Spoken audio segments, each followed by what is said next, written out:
कच्चा चिट्ठा में आज सबसे पहले बात रूस के राष्ट्रपति व्लादिमीर पुतिन के 1 लाख सैनिकों की करेंगे, जिन्होंने यूक्रेन के खार्किव में ऐसा हमला किया कि ज़ेलेंस्की को बड़ा सदमा लगा है। पिछले 24 घंटे में पुतिन की फौज चुन चुनकर यूक्रेन की सेना से क्राइमिया का बदला ले रही है। पुतिन के इस ट्रिपल अटैक में 1 लाख सैनिकों के साथ साथ 900 टैंक भी यूक्रेन को रौंद रहे हैं।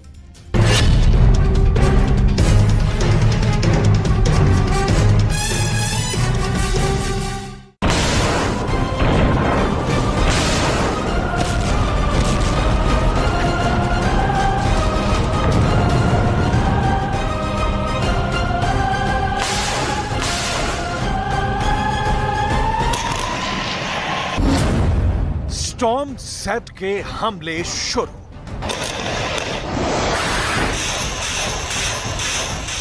चाहे यूक्रेन की सेना के जनरल हों या फिर नाटो के 31 देशों के जनरल, कोई भी रूस के तूफानी हमलों को रोक नहीं पा रहा है। 4 जून से शुरू हुआ रूस के खिलाफ यूक्रेन का काउंटर अटैक 45 दिन या कहें कि 1.5 महीने बाद भी रूसी सेना को यूक्रेन के पूर्वी और दक्षिणी इलाकों से खदेड़ नहीं पाई है।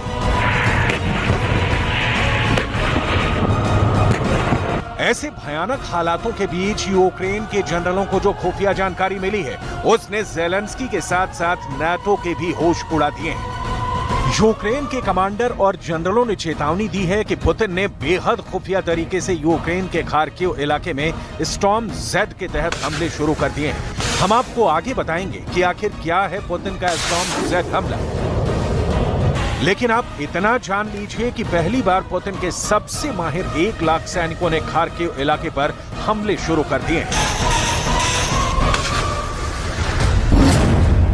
खार्किव में उतारे रूस ने 1 लाख सैनिक। रूस के स्टॉर्म ज़ेड हमलों की तीव्रता का आप इसी से अंदाजा लगा सकते हैं कि महज 24 घंटे के अंदर रूसी सेना ने खार्किव इलाके के लीमन और कुपियांस्क में 1000 टैंकों के साथ हमला किया है। दावा किया जा रहा है कि रूस के 1000 टैंकों को T-90, T-72, T-80 टैंकों से हमले शुरू किए हैं। रूस का दावा है कि यूक्रेन ने काउंटर अटैक के लिए जिन सैनिकों और घातक हथियारों को खार्किव में भेजा था, उसे रूस अगले 72 घंटे में पूरी तरह से तबाह कर डालेगा। रूस के स्टॉर्म ज़ेड हमलों में 1000 टैंकों का पुतिन की सेना पहली बार इस्तेमाल कर रही है। 1000 टैंकों से पुतिन का हमला। नाटो देश लिथुआनिया में नाटो के 31 देशों की मीटिंग में ज़ेलेंस्की को भरोसा दिलाया गया था कि रूस के घातक हमलों से बचाने के लिए यूक्रेन को हर तरह के घातक हथियार दिए जाएंगे।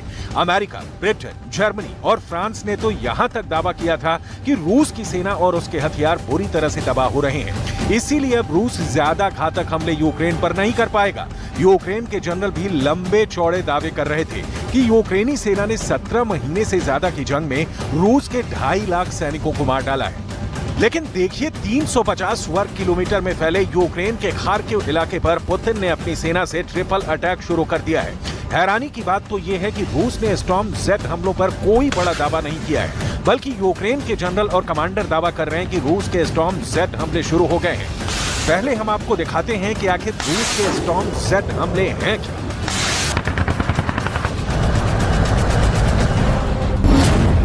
स्टॉर्म ज़ेड के हमले शुरू।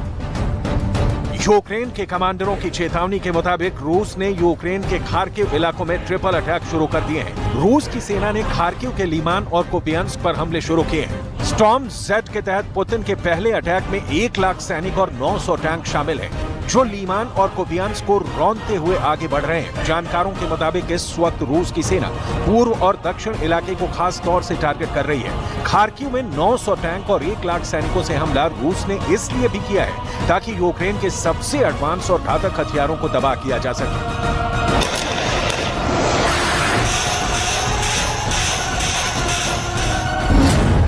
स्टॉर्म ज़ेड के हमले शुरू। हैरानी की बात तो यह है कि रूस ऐसे वक्त में खार्किव इलाके पर हमले तेज कर रहा है, जबकि यूक्रेन के ओडेसा और मिकोलाइव में रूस यूक्रेन से क्राइमिया पुल पर हुए भयानक हमलों का चुन चुन कर बदला ले रहा है।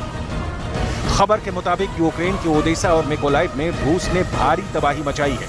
रूस के कब्जे वाले क्राइमिया पुल पर हमले के बाद से ही रूस लगातार यूक्रेनी क्षेत्रों को निशाना बना रहा है।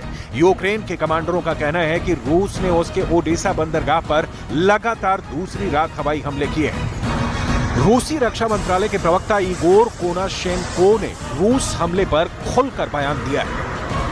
Сегодня ночью вооруженными силами Российской Федерации нанесен групповой удар возмездия высокоточным оружием морского базирования по объектам, где готовились террористические акты против Российской Федерации с применением безэкипажных катеров, а также месту их изготовления на судоремонтном заводе в районе города Одесса. दक्षिण पूर्व से भागे यूक्रेन के जनरल। पूर्व से दक्षिण तक पिछले 24 से 36 घंटे के अंदर रूसी सेनाएं यूक्रेन सेना पर भारी पड़ती जा रही हैं। हारते और पिटते यूक्रेन की हालत देखकर America, France, Britain, Germany, Poland जैसे नेटो देश भी यूक्रेनी सेना के काउंटर अटैक को लेकर बेहद नाराज होने लगे हैं।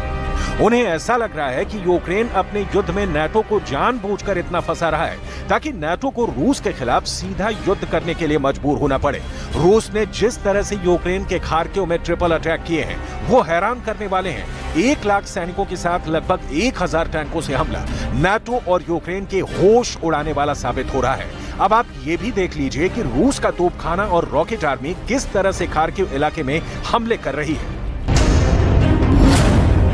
555 तोपों ने उड़ाए खार्किव के चीथड़े। रूसी सेना ने 350 वर्ग किलोमीटर में फैले खार्किव शहर और कस्बों पर ट्रिपल अटैक किया है। 1 लाख सैनिकों के साथ 900 टैंक के अलावा रूस के तोपखाने ने खार्किव के चीथड़े उड़ाकर रख दिए हैं। जानकारी के मुताबिक लिमन, कुपियांस्क में रूस ने 555 तोपों से हमले शुरू कर दिए हैं, जबकि रूस की rocket army 370 MLRS rocket system से दिन रात हमले कर रही है। खबर के मुताबिक रूस के तोपखाने और रॉकेट आर्मी ने खार्किव के लिमन और कुपियांस्क में यूक्रेनी सेना को तबाह करके रख दिया है। इन इलाकों का रूसी सेना ने वही हाल किया है जो ओडेसा और मिकोलाइव का किया है। दक्षिण पूर्व से भागे यूक्रेन के जनरल। В районе городов Николаев и Одесса уничтожены хранилища топлива общим объемом около 70 тысяч тонн, с которых осуществлялось обеспечение военной техники вооруженных сил Украины горючим. Все спланированные к удару цели поражены. Зафиксированы пожары и детонация на уничтоженных объектах। यूक्रेनी सेना के जनरल और कमांडर ज़ेलेंस्की को लगातार ताजा हालात के बारे में जानकारी दे रहे हैं। बेशक यूक्रेन के पास बेहतरीन खुफिया इनपुट और नेटवर्क मजबूत है, लेकिन पुतिन जैसे लड़ाके के सामने नाटो और यूक्रेन पानी मांग रहे हैं। रूस के स्टॉर्म जेड हमलों को लेकर यूक्रेन में हड़कंप मच गया है, क्योंकि पुतिन ने 1.5 महीने पहले ही कह दिया था कि रूस के 7 लाख रिजर्व सैनिक जब यूक्रेन पर चारों तरफ से हमला करेंगे तो यूक्रेन को कोई बचा नहीं पाएगा।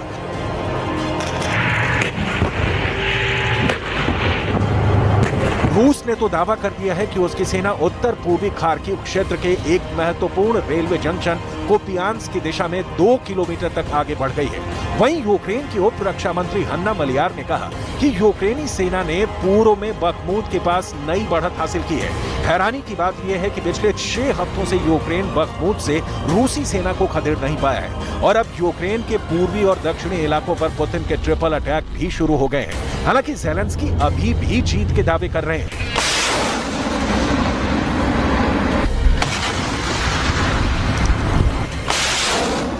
Всі розуміти дуже чітко, максимально чітко, що російські сили на наших південних та східних землях вкладаються усім, чим можуть в те, щоб зупинити наших воїнів. І кожна 1000 метрів просування вперед, кожен успіх кожної нашої бойової бригади заслуговує на вдячність. Усі, хто йде на штурм.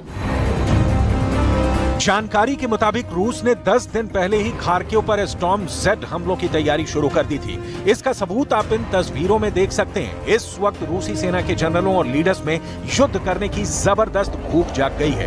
रूस को एहसास हो चुका है कि नाटो यूक्रेन को हथियार से ज्यादा कोई मदद नहीं कर पाएगा। इसीलिए अब रूस ने अगले 10 दिन में यूक्रेन के पूर्वी और दक्षिणी इलाकों पर पूरी तरह से कब्जा करने का प्लान बना लिया है। जरा रूसी सेना के जनरलों और पुतिन के करीबी दिमित्री मेदवेदेव की ये तस्वीरें देखिए, जहां पर रूस के पूर्व राष्ट्रपति और रूस की सुरक्षा परिषद के प्रमुख दिमित्री मेदवेदेव रूसी सेना की जबरदस्त तैयारियों का मुआयना कर रहे हैं। तस्वीरों में आप साफ देख सकते हैं कि दिमित्री रूस के उस टैंक रेजिमेंट की तैयारी देख रहे हैं जो दक्षिणी यूक्रेन पर हमला करने जा रही है। दावा किया गया है कि ये तस्वीरें रूस के टोट्स्कोय रेंज की हैं, जहां रूसी सेना बड़ा हमला करने की तैयारी कर रही है। टोट्स्कोय रेंज वही इलाका है जहां 1954 में रूस ने परमाणु विस्फोट का अभ्यास किया था। यानी रूसी सेना परमाणु विस्फोट वाले इलाके में जबरदस्त सैन्य अभ्यास करने में जुटी है। पुतिन ने भी साफ कह दिया है कि चाहे यूक्रेन के लेपर्ड टैंक हो या फिर अमेरिका से मिलने वाले F-16 लड़ाकू जेट, रूसी सेना सभी को जलाकर भस्म कर रही है। В сфере мировых финансов, потому что, используя доллар как инструмент вооруженной борьбы, а по-другому и не скажешь, они порождают сомнения в надежности американской валюты как... स्टॉर्म जेट के हमले शुरू। यूक्रेन के खिलाफ अचानक 1 लाख सैनिकों को खार्किव में उतारना पुतिन की बहुत बड़ी रणनीति है। अब मजबूरी में यूक्रेन को अपने रिजर्व सैनिकों को जंग में उतारना पड़ेगा। ऐसा करने पर यूक्रेन के बहुत ज्यादा सैनिक रूस के स्टॉर्म जेट हमलों में मारे जाएंगे। ऐसे हालात में नाटो के सामने एक ही विकल्प रह जाएगा कि यूक्रेन की जमीन से नाटो रूस के खिलाफ जंग शुरू करे। और अगर नाटो ऐसा करता है तो फिर पुतिन के हाथ पूरी तरह से खुल जाएंगे। फिर पुतिन नहीं देखेंगे कि रूस घातक मिसाइलें इस्तेमाल कर रहा है या फिर परमाणु बम। इसलिए पुतिन के स्टॉर्म जेट हमले यूक्रेन के लिए काल बनते जा रहे हैं।